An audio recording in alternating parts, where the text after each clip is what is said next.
না না না না না না, আমাকে ছেড়ে দাও, আমাকে ছেড়ে দাও। না না না। খোকা, খোকা কি হয়েছে? কি হয়েছে খোকা? খোকা, বাছা আমার, কি হয়েছে বাবা? তুই এরকম চিৎকার করলি কেন? আবার আবার আমি আবার সেই স্বপ্ন দেখলাম মা। সেই হাত আমাকে মারার জন্য এগিয়ে আসছে। উফ, কি কি বিভৎস। আচ্ছা আচ্ছা, এই নে এই নে, জল নে, খা। কতবার বলেছি, কতবার তোকে ওইসব ভূত দত্তি ছাইপাশ বই পড়তে বারণ করেছি, তবুও তুই শুনবি না। ওই সব গাল গল্প সারাদিন পড়িস আর রাতের বেলা ওই নিয়ে স্বপ্ন দেখিস তুই। উফ, তোমরা তোমরা কেন বুঝতে চাও না বলো তো? এরকম কোনো গল্প আমি কখনো পড়িনি। তাছাড়া এটা কোনো গল্প কথা নয়, এটা যেন রক্ত মাংসের বাস্তব। হ্যাঁ হ্যাঁ, হয়েছে হয়েছে, তোমাকে আর কাব্য করতে হবে না। অনেক রাত হয়েছে, এবার ঘুমিয়ে পড়ো। আমি বরং আগামীকাল একবার কবিরাজ মশাইকে ডেকে পাঠাবো। হ্যাঁ হ্যাঁ, সেটাই ভালো হবে গো। খোকা, তুই এবার একটু ঘুমানোর চেষ্টা কর দেখি।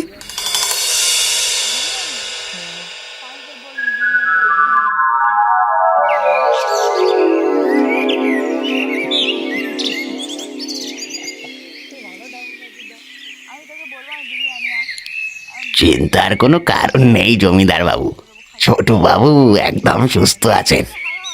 কিন্তু তাহলে বারবার সেই স্বপ্নগুলো দেখার কারণ? সারাদিন ধরে নিজের ঘরে বসে বসে কেবল গল্পের বই পড়লে আর কি হবে গিন্নি?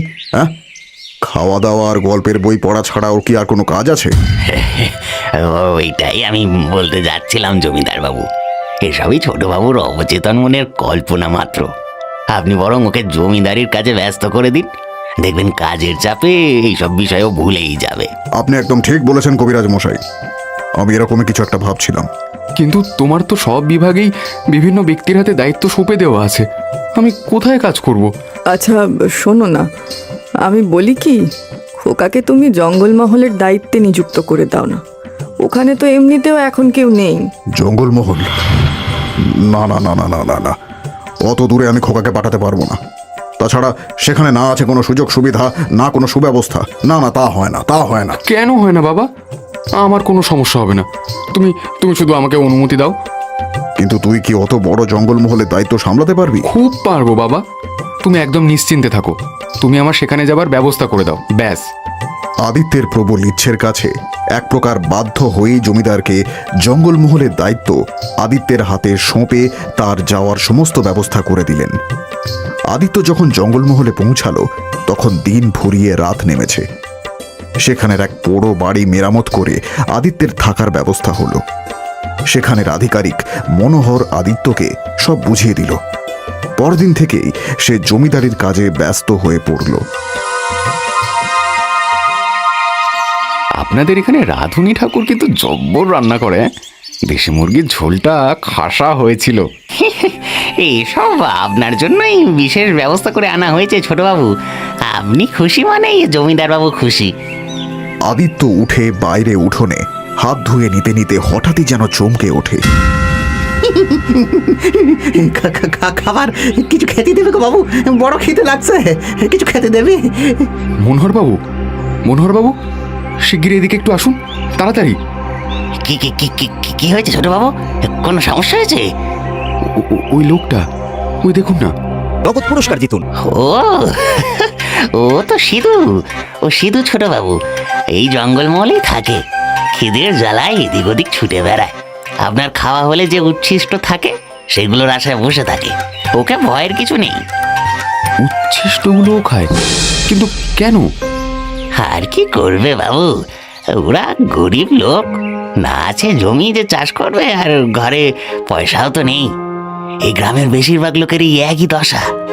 দাঁড়ান বাবু, আপনার পাতের খাবারগুলো আমি ওকে গিয়ে দিয়ে আসি। এই দাঁড়ান মনোহর বাবু, ওকে আর কখনো উচ্ছিষ্ট দিতে হবে না। রান্নাঘরে আমার রাতের যেই খাবার আছে ওকে দিয়ে দিন, আর প্রতিদিন যেন ওর জন্য রান্না হয়। মনোহর বাবু, এ তো দেখছি কেবল গত 6 মাসের নথি রয়েছে, বাকি কাগজপত্র কোথায়? আগে সেসব তো এই দেরাজ আলমারির মধ্যে রয়েছে, খুঁজতে একটু সময় লাগবে। আমি ভেবেছিলাম বুঝি এই কাগজেই আপনার হয়ে যাবে। না না, তা কি করে হয়? আমি এখানের আগাগোড়া সব হিসেব নথিপত্র সবটা দেখতে চাই। বাবা যখন আমাকে এখানে দায়িত্ব দিয়েছেন। না না না না না, ছোট কর্তা চারটার সঙ্গে দেখা করবে না। মনোহর বাবু, বাইরে কিসের হট্টগোল? ও কিছু না ছোট বাবু, গ্রামের লোক শুনেছে জমিদার বাবুর ছেলে এসেছে, ওই তাই আপনার সঙ্গে দেখা করতে এসেছে। সে কি কথা? ওদেরকে আসতে বাধা দিচ্ছেন কেন তবে? আমি ওদের সমস্যার কথা ওদের মুখ থেকেই শুনতে চাই। আপনি এক্ষুনি লাঠিয়ালকে ওদের নিয়ে আসতে বলুন। আদিত্যের আদেশ পেতেই কিছুটা বাধ্য হয়েই মনোহর বাইরে দাঁড়ানো গ্রামবাসীকে নিয়ে ঘরে ঢুকতেই আদিত্য যেন তাদের চেহারা দেখে চমকে গেল। তাদের চেহারা হাড় জিরজিরে, মলটি পরা আদিবাসী লোকগুলোকে দেখেই আদিত্যের তাদের হতদরিদ্র অবস্থার কথা বুঝতে আর বাকি রইল না। সে বলল, এসো, তোমরা তোমরা সকলে এসো। আমি জমিদার বাবুর ছেলে। কর্তা বাবু, মু মু লালু হর গত গত 3 বছর ধরে এখানে জল হয় নাই। যেটুকুন জমি আসিল সব খাজনার লগে চলে গেছে। পরে জমিতে খেটে কোনো রকমে চলে। এবারে খাজনা দিতে গেলে যে মরি যাবো কর্তা, মরি যাবো। কর্তা, আপনি আমাদের মাই বাপ। বর্ষাকালে এখানেই তো সাপের উৎপাত হয় যে প্রতি বছর ঘরের বাচ্চাগুলা সাপের কামড়ে বিঘরে মারা যায়, কারণ এখানে যে চিকিৎসার কোনো ব্যবস্থাই নাই। মনোহর বাবু, জঙ্গলমহলের অবস্থা যে এতটা শোচনীয় সেটা আপনি আমাকে আগে বলেননি কেন? আগে আসলে জমিদার বাবুকে অনেকবার করের ভাগ কমাতে বলেছিলাম, কিন্তু যাকগে, সে যাই হোক, তোমরা সকলে নিশ্চিন্তে ফিরে যাও। আমি কাল সকালে নিজে গিয়ে সব অবস্থা দেখব আর যথাসম্ভব ব্যবস্থা নেব।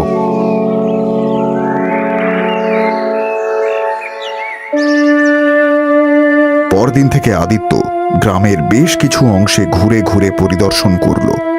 গ্রামের শোচনীয় অবস্থা দেখে সত্যিই সে যেন বিমর্ষ হয়ে উঠল।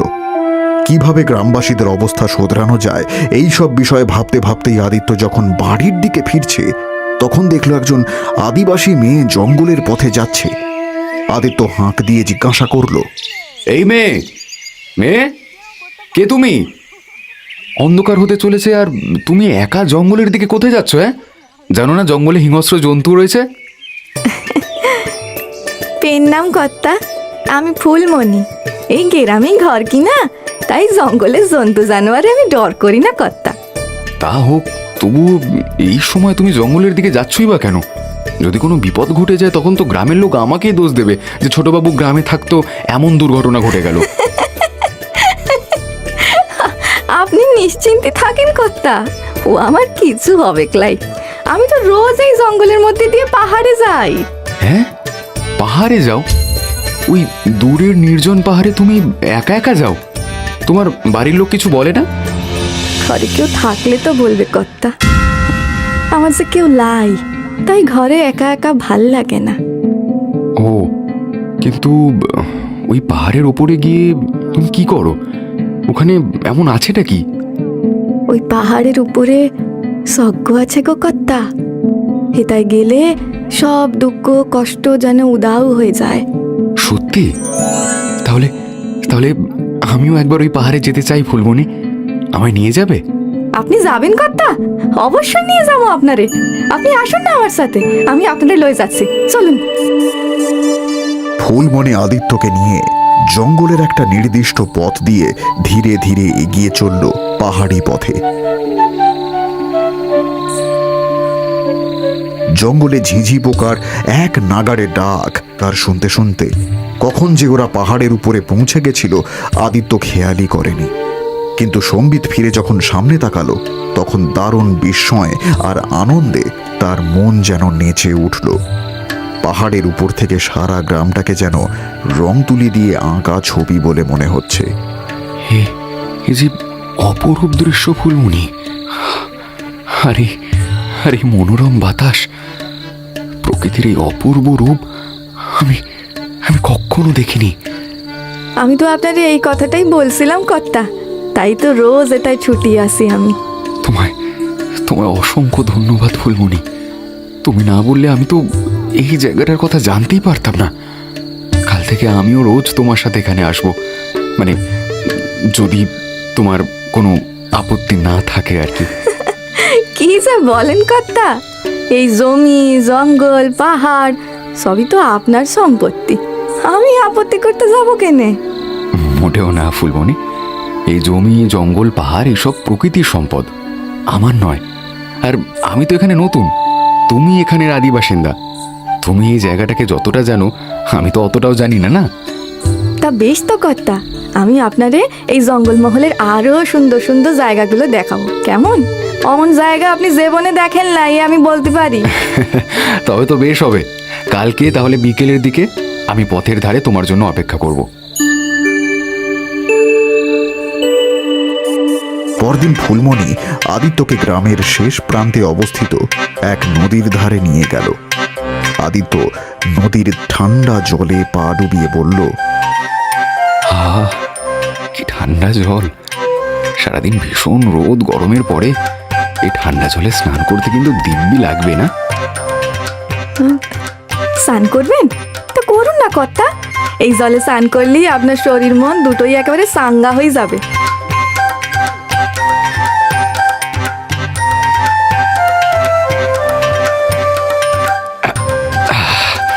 ঠিক বলেছ, সত্যি ফুলমণি, তোমায় যে আমি কি বলে ধন্যবাদ জানাবো জানি না। তুমি আমায় এত সুন্দর উপহার দিলে, কিন্তু আমি যে তোমায় কি দেব। কর্তা, কর্তা আপনি উঠে আসেন, কর্তা চটপট উঠে আসেন, তাড়াতাড়ি তাড়াতাড়ি কর্তা। ওমা, কেন? এই তো তুমি বললে জলে স্নান করলে আমার শরীরটা নাকি চাঙ্গা লাগবে। আগে আগে না কর্তা, হঠাৎ আমার মনে পড়ে গেল গিয়া এই নদীর কোনো কোনো জায়গায় না সোরাবালি রয়েছে। আপনি আপনি এক্ষুনি উঠে আসুন। দেখলে, তুমি আবারও আমার উপকার করলে ফুলমণি। তোমার এত উপকার যে আমি কিভাবে শোধ করব সত্যি জানি না। ফুলমণি উত্তরে কি বলবে ভেবে পায় না। সারা দিন আদিত্য আদিবাসীদের মঙ্গলের জন্য কাজ করে, আর বিকেল বেলায় ফুলমণি আদিত্যকে নিয়ে জঙ্গলমহলের বিভিন্ন স্থানে বেড়াতে নিয়ে যায়। ফুলমণি একদিন না এলেই আদিত্যের যেন বড্ড অস্থির লাগে। ফুলমণির মিষ্টি হাসি, সরল স্বভাব তার মনে যেন এক অদ্ভুত প্রশান্তির রেশ রেখে যায়। এদিকে আদিত্যের সাথে ফুলমণির এই মেলামেশা মনোহরের যেন মোটেই সুবিধের বলে মনে হয় না। মনোহর বাবু, আপনি কি সমস্ত নথি আর ওই দস্তাবেজগুলো আলমারি থেকে বের করার ব্যবস্থা করলেন? মাফ করবেন কর্তা, সত্যি আমার আমার খেয়াল ছিল না। আমি ওগুলোরে বের করে নিয়ে আসবো খন। এই ছেলেটা দেখি ওগুলোর পেছনেই পড়ে আছে। ওদিকে ওগুলোর মধ্যে যে কারচুপি রয়েছে সেগুলো যে ধরা পড়ে যাবে। বেশ, আর যেন বেশি দেরি না হয়। আমি আজকে আসছি তাহলে। তা ফুলমণির লগে বেড়াতে যাচ্ছেন বুঝি কর্তা? আমার গতিবিধির উপর নজর না রেখে নিজের কাজে মন দিন মনোহর বাবু, ওটাই আপনার জন্য ভালো হবে।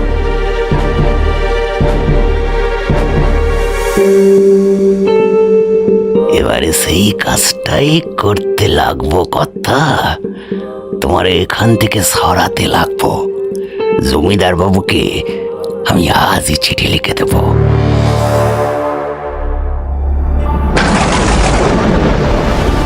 বাবারে, এই তো আকাশ পরিষ্কার ছিল, আবার এখনই ঝড় হচ্ছে নাকি? এটা এটা তো আমার সেই স্বপ্নের হাত। কে আছো? বাঁচাও, বাঁচাও! কর্তা বাবু, কর্তা বাবু, আমি হেতাই, আমার হাত কান ধরেন, ধরেন কর্তা বাবু। এই এই তো এই তো এই তো ফুলমণি, ফুলমণি, কেউ যেন আমার ঠেলে ফেলে দিচ্ছিল। তুমি সঠিক সময় না এলে আমি মরে যেতাম ফুলমণি। অমন কথা কইবেন না কর্তা বাবু, আমি আপনারে কিচ্ছুটি হতে দিব না। ফুলমণি, তুমি এত ভালো, আমার জন্য এত করো, তাও মনোহর বাবু তোমাদের নামে কত কি বললেন। ছি ছি ছি ছি ছি। অন্যদিকে মনোহর জমিদার বাবুর কাছে চিঠি পাঠিয়ে লিখলেন যে এখানে থেকে আদিত্যের ভয়ানক শরীর খারাপ হয়েছে, তিনি যেন অবিলম্বে জঙ্গলমহলে আসেন। চিঠি পেয়ে জমিদার আর তার স্ত্রী পরদিনই জঙ্গলমহলে এসে হাজির হলেন।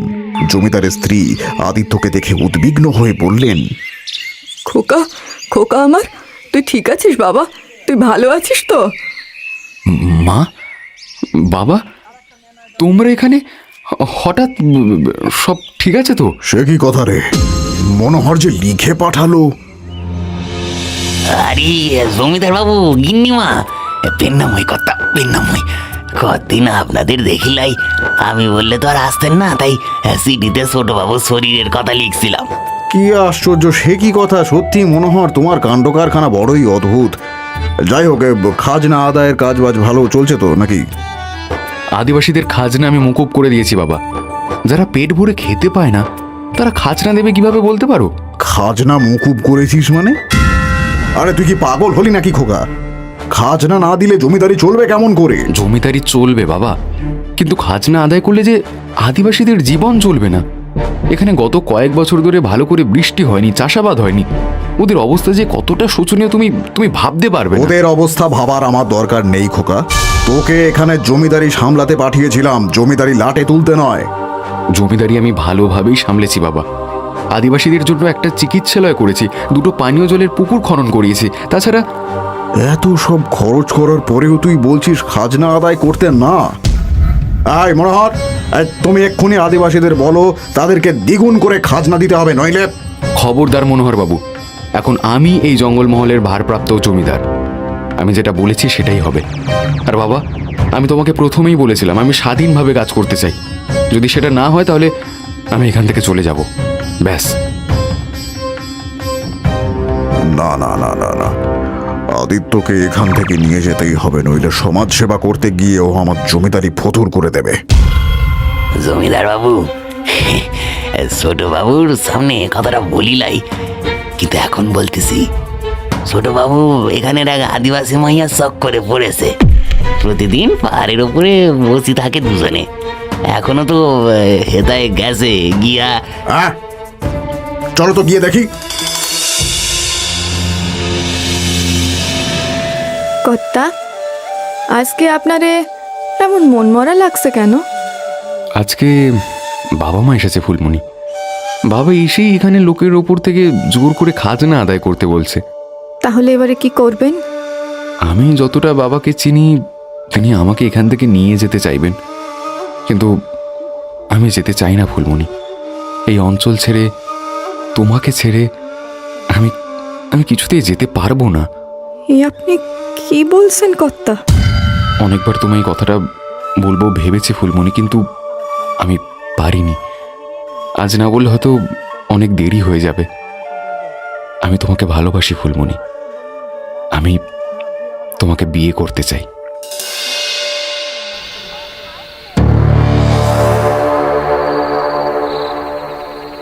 খোকা, তুই এখানে ছোট লোকের মেয়েটার সঙ্গে কি করছিস?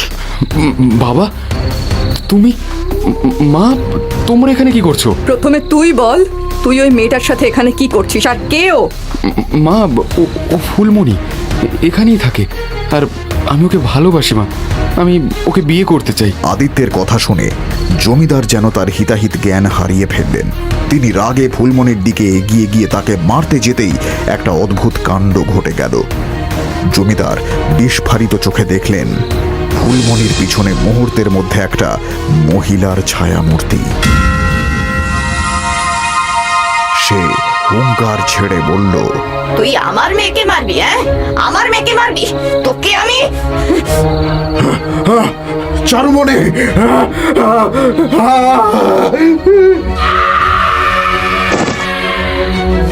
বাবা, বাবা!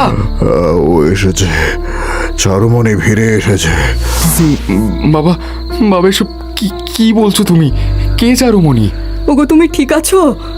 এ আমার অতীতের কালো অধ্যায়, যেটা তোমরা কেউ জানো না, কিন্তু আজ হয়তো আমাকে বলতেই হবে। তখন জমিদারের কাজে জঙ্গলমহলে এসেছিলাম।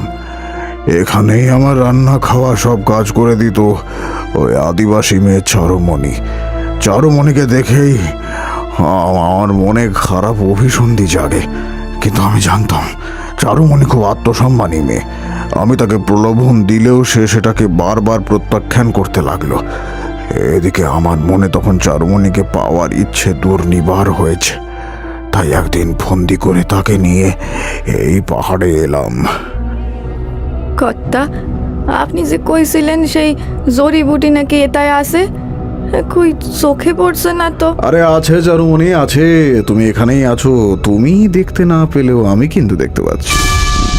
তোমাকে পাওয়ার জন্য আমি কবে থেকে ছটফট করছি, তুমি কি তা দেখতে পাও না? তার মানে আপনি মিথ্যে কথা কয়ে আমায় এটা এনেছেন? না না না না, আমি আমি আমি আমি যাবো, আমি আমি এত যাবো। কষ্টে এখানে এনেছি, সে তো যাওয়ার জন্য নয় চারুমণি।